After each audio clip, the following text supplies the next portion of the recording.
میرا قیدی سمجھتے ہیں۔ وہ چند منٹ مشکل سے بیٹھی۔ میں نے چائے بنانے کو ملازمہ سے کہا تو بولی تکلیف نہ کرو، کلیم گھر پر ہیں، ان کی طبیعت ٹھیک نہیں ہے، پھر کسی وقت آؤں گے۔ یوں وہ دوبارہ آنے کا کہہ کر چلی گئی۔ اس کے محبت بھرے رویے پر میں حیران رہ گئی۔ صاحب کے مکان کے دائیں طرف والے گھر سے ایک روز مسز طیب آئیں۔ بتایا کہ کل ان کے گھر سے فوزیہ کے رونے کی آوازیں آ رہی تھیں۔ کیا تم نے کچھ سنا ہے؟ میں نے کہا نہیں، مجھے تو آواز نہیں آئی، شاید میں سو گئی تھی۔ کیا وقت تھا؟ رات کے 12 بجے ہوں گے۔ اگلے روز میں فوزیہ کے گھر چلی گئی۔ سوچا کہ ہو سکتا ہے کسی تکلیف کے باعث روئی ہو، انسان بیمار بھی ہو سکتا ہے۔ فوزیہ اپنے کمرے میں بستر پر لیٹی تھی اور اس کی آنکھیں سوجی ہوئی تھی۔ میں نے پوچھا رات تم رو رہی تھی، کیا بات تھی؟ کچھ نہیں، پیٹ میں درد تھا، کلیم نے دوائی کھلائی تو آرام آ گیا اور میں سو گئی۔ فوزیہ کے بیان سے لگا کہ جیسے وہ جھوٹ بول رہی ہو۔ زیادہ خریدنا مناسب نہ سمجھا۔ اگلے روز زلیخا آئی۔ اس نے بتایا کہ کلیم نے رات کو اسے مارا تھا، جیسے فوزیہ کے جسم پر نیل پڑ گئے تھے۔ میں نے استری گرم کر کے ٹکور کی ہے، بیچاری ہل جل بھی نہیں سکتی تھی۔ کس وجہ سے مارا تھا یہ بات زلیخا کو معلوم نہ تھی۔ مجھے کہا بتاتی، بہرحال افسوس ہوا کہ بظاہر کلیم ایسا نہیں لگتا، بہت مہذب نظر آتا تھا۔ اللہ جانے کیوں بیوی پر ہاتھ اٹھایا، پوچھنے کی نوبت نہ آئی۔ پھر یہ روز کا معاملہ ہو گیا۔ روز ہی فوزیہ کے رونے کی آوازیں آتی جیسے کلیم اسے مارتا ہو۔ پتہ نہیں ان کے بیچ ایسا کیا جھگڑا چل رہا تھا جو ختم ہونے کا نام نہ لیتا تھا۔ مجھ سے نہ رہا گیا۔ دن کے وقت صاحب چلے جاتے تھے، میں فوزیہ کے گھر گئی۔ وہ بے سود پلنگ پر پڑی تھی، اس سے اٹھا نہیں جا رہا تھا۔ زلیخا نے دروازہ کھولا تو فوزیہ بیٹھی تھی۔ جاتے ہی پوچھا کیا پھر مارا ہے اس نے تمہیں؟ میرے اپنائیت بھرے لہجے پر وہ پھوٹ پھوٹ کر رو پڑی۔ کہنے لگی روز ہی مارتا ہے، سارے بدن پر نیل پڑ گئے ہیں، میرا بدن اب تو پھوڑے کی طرح دکھتا ہے۔ آخر مارنے کی وجہ کیا ہے؟ کوئی خاص وجہ نہیں ہوتی، پیار بھی بہت کرتے ہیں، ذرا سی بات پر بھی موڈ خراب کر لیتے ہیں، مارنے پر اتر آتے ہیں، معافی مانگ کر منا لیتے ہیں۔ یہ کیسا پیار ہے بھائی؟ یہ تو سراسر اذیت پسندی ہے، شاید نفسیاتی مریض ہے تمہارا شوہر۔ ہمارے صاحب تو کبھی ایسا نہیں کرتے۔ فوزیہ نے مجھے یہ کہہ کر چپ کروا دیا کہ چھوڑیے اس بات کو، کلیم دل کے بہت اچھے انسان ہیں، بس غصے کے تیز ہیں، ان کا غصہ وقتی ہوتا ہے۔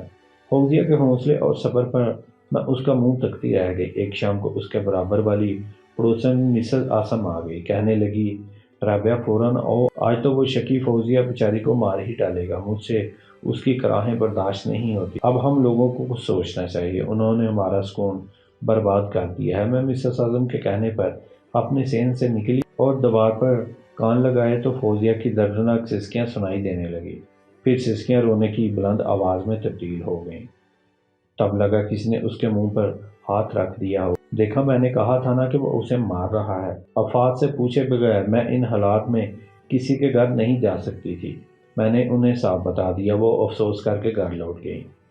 دوسرے روز صبح جب دفتر چلا گیا، میں اور مسز طیب فوزیہ کے پاس گئے۔ اس کی بری حالت تھی، منہ پر نیل تھے اور وہ بیچاری بستر پر پڑی تھی۔ ہمیں دیکھ کر بے اختیار رو پڑی۔ ایسے ظالم آدمی کے ساتھ تم کیوں رہتی ہو؟ میں نے کہا عورت کا کوئی نہ ہو تو وہ کہاں جائے؟ اپنے گھر کے سوا یہ تمہارا گھر ہے یا قید خانہ؟ مسز طیب غصے سے بولی، تم بھی اذیت پسند ہو۔ میں نے کہا یہاں سے کیوں چلی نہیں جاتی؟ چھوڑ دو ایسے ظالم شخص کو، اگر میں تمہاری جگہ ہوتی تو اس کی پولیس میں رپورٹ کر دیتی۔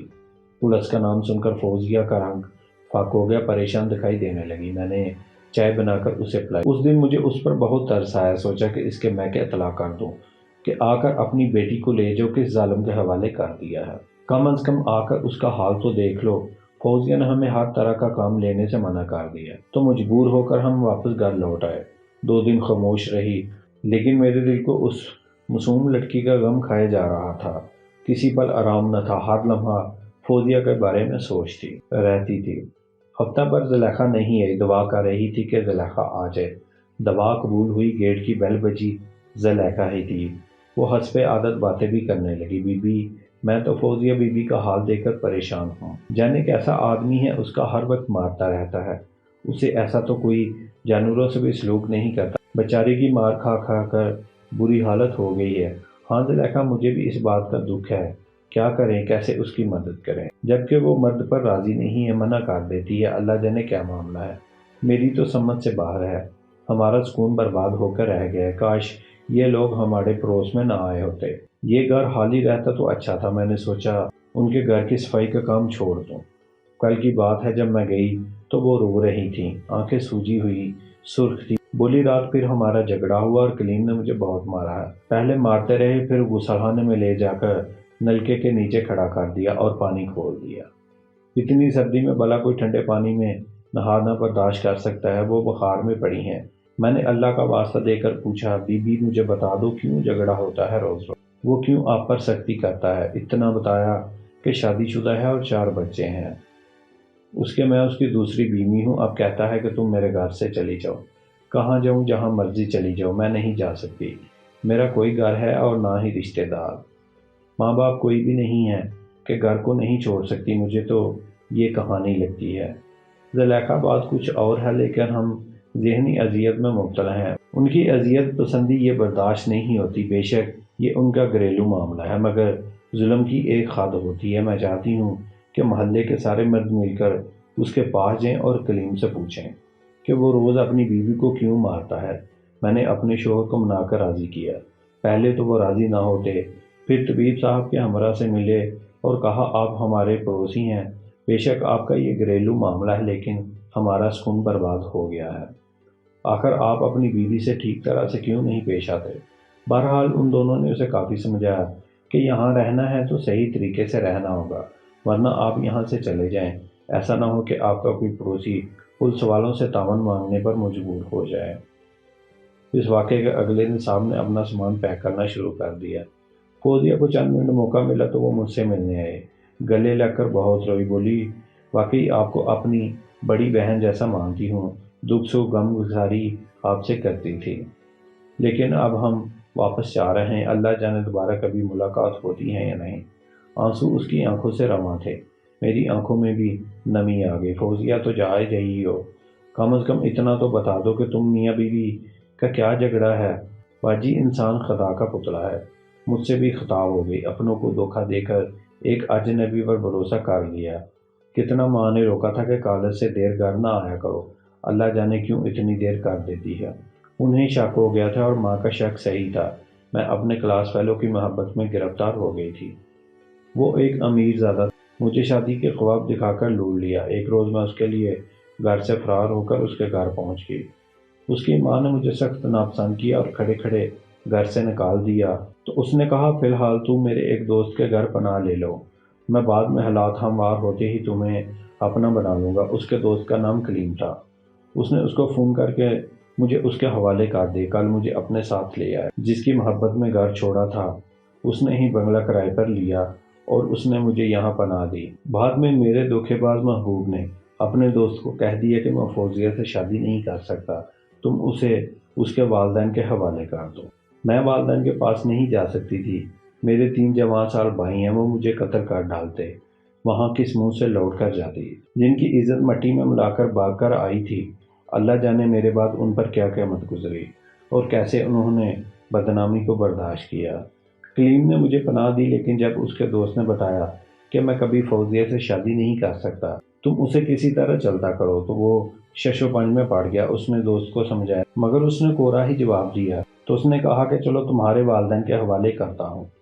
میں راضی نہ ہوئی، مجھے اس شخص سے انسیت ہو گئی۔ کلیم مجھے قابل بھروسہ لگتا تھا۔ میں نے کہا کہ تم مجھ سے نکاح کر لو۔ اس نے بتایا کہ میں شادی شدہ اور 4 بچوں کا باپ ہوں، تم سے شادی نہیں کر سکتا اور مزید تمہیں پناہ میں بھی نہیں رکھ سکتا۔